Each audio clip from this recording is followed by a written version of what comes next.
Good evening, I'm Marshall Harris. Apparently 10 picks just weren't enough for the Cincinnati Bengals. They went on the clock with the 24th overall pick. Theirs for the taking.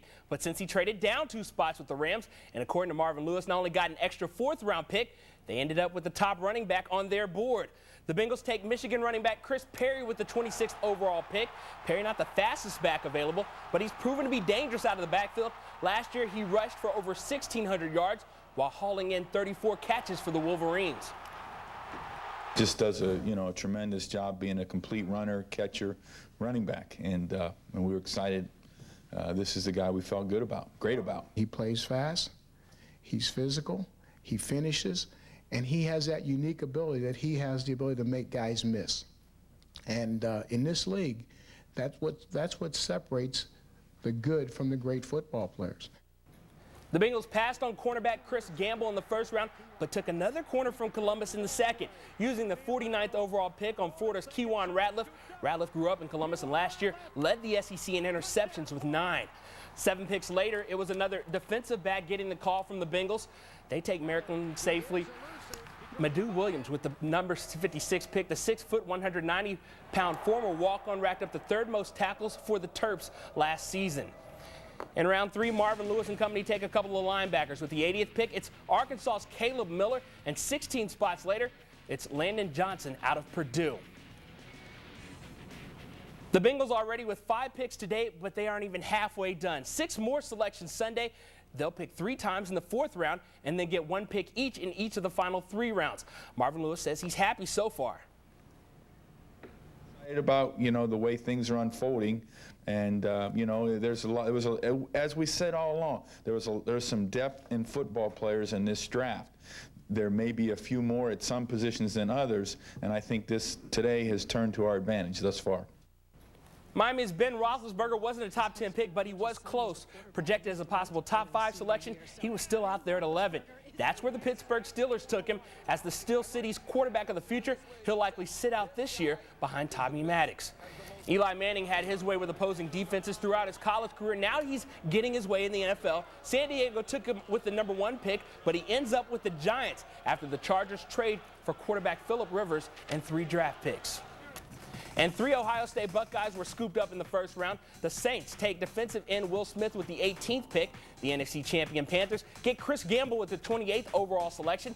And wide receiver Michael Jenkins goes right behind him at 29 to the defensive theme doesn't stop just because the calendar changes from Saturday to Sunday, day 2 of the draft, and the Bengals go for help on the defensive line. Another Big Ten pick at 114, Michigan State off defensive tackle Matthias Askew.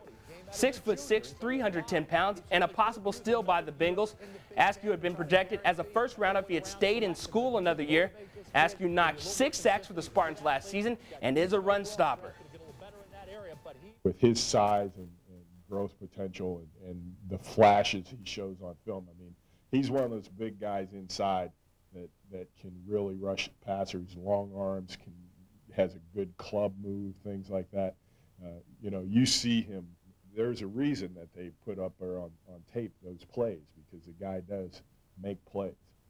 3 picks later, the Bengals choose again, taking Georgia defensive end Robert Geathers. The 6'3", 270-pound Geathers is just 20 years old. He's known for his athletic build to beat double teams and his closing speed to make tackles. His father and uncle both played in the NFL. Robert Geathers from Georgia, defensive end, really a chance to develop as a fine outside rusher. I believe could possibly end up being a left or right end in the NFL, and has again a lot of athletic ability and upside to him. And I think he'll very much understand how the NFL works because of his bloodlines, and respect the game and go about his business very well. With the 3rd pick of the round, another big find from the SEC. 6'5", 346-pound offensive tackle Stacey Andrews out of Ole Miss. He's inexperienced. After all, he didn't even play football until his senior year in college, and then just got in 5 games. But he earned All-America honors in track by placing 5th at the championships in the weight throw. Tremendous explosion, feet, body snap, long arms, strength. When you look at his numbers at the combine, he's right up there. If you didn't know who the guy was. If you were just watching him at the combine, you'd say, my God, that's a top player. You'll be impressed when you walk in and see him. He'll look good. To the 5th round, the Bengals take 6'1" wide receiver Maurice Mann out of Nevada Reno. He's tall and he's quick, running a sub-4 440. Mann stretches the field, averaging 17 yards per catch for the Wolfpack. The 7th round haul is a third quarterback, 6'3", 228-pound Casey Bramlett, a 3-year starter for the pass-happy Wyoming Cowboys. He ranked among the nation's leader in total offense in each of the last 3 years, starting 35 of 40 games. And the 6th round pick is a second corner, 5'10", 175-pound Greg Brooks. He started 2 years at Southern Miss after transferring from Michigan. Brooks is not big and about 10 pounds light, but he's a big playmaker, regarded as one of the best deep coverage corners in college. Well, you know, we really had some areas I wanted to try and upgrade, and we've been fortunate to address those through free agency and now the draft. But they all have one common goal, and they're passionate football players, and that was important for us to keep raising that level in this building. Watching, do you like Chris Perry as the Bengals' top draft pick? I know he played at Michigan, you Ohio State fans. Call 345-1212 to register your vote. We'll have results a little later in the show. We've seen the draft unfold. Now it's time to break it down. Who asked you? We're asking these guys, Jeff Hobson, Richard Skinner, experts, and first of all, the overall draft. What do you guys think? 11 picks overall. You know, Marvin Lewis certainly had his chance to do what he wanted. I mean, he did exactly what he wanted to do. I mean, he got speed on the defensive side of the football, particularly at linebacker. He addressed the corner need not once but twice. He got a running back to back up Rudy Johnson and maybe send a message to his agent, Peter Schaefer, that this can be a long-term solution. So I thought, Jeff, all told, he did a really good job. I mean, I think it's 11 Marvin Lewis players. I think that's the best thing about it. It's 11 guys that he got that he feels like can come in and turn this and keep turning this thing around. And what I like about it is usually they go into the draft and they're trying to fill the top of the roster. And now they come in with 22 starters, basically, and they were filling the middle and the bottom of the roster. Yeah, now one of these guys has to start. I mean, that's the key. If they do, great, but not one of them has to start. I mean, and when have they had that luxury? When have they had the luxury to take a Stacey Andrews in the 4th round and just, my God, the kid's never hardly played football.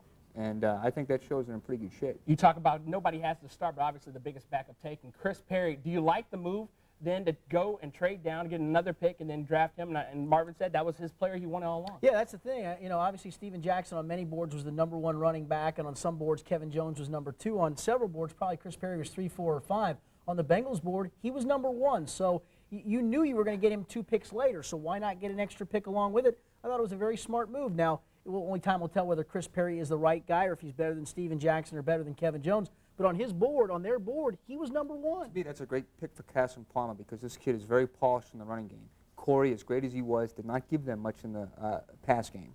And this kid can block and he can run routes, and they can also pound it now. You know, they can alternate it with Rudy.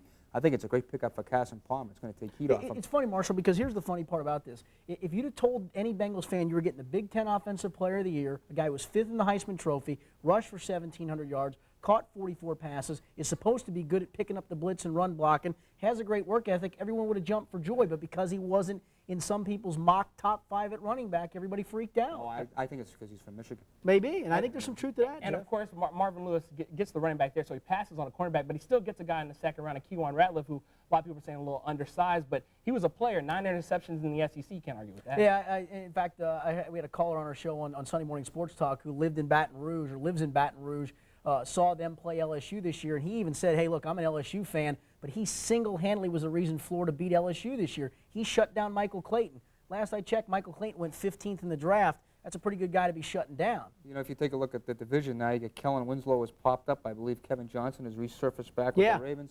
I think that the guy I like is Williams because they're talking about him. He may be the best.